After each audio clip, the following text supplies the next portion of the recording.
যে একজন ছেলে সে বুরকা পরে নেকাব লাগিয়ে, বুরকা না নেকাব, হিজাবও না, নেকাব, নেকাব লাগিয়ে চোখ বের করে গেছে, তাকে চ্যালেঞ্জ করা হয়েছে সে পুরুষ না নারী না কি, সে কে? সে বলছে এটা তো ইসলামের প্রতি অবমাননা হলো, ইসলামের প্রতি অবমাননা হলো। তো নেকাব মুসলমানদের ড্রেসই না, নেকাব মুসলমানদের ড্রেসই না। ইহুদি নারীরা যখন যখন অন্য ব্যবসাবৃত্তি করতো অথবা অন্য কোনো নিষিদ্ধ কার্যক্রম করতো তখন নেকাব পরতো, আর উনি যেটা পড়ছেন এটার নাম হলো হিজাব।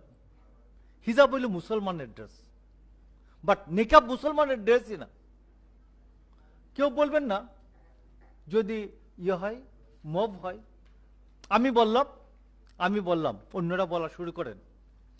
তারপর এই যে মোটামুটি আমি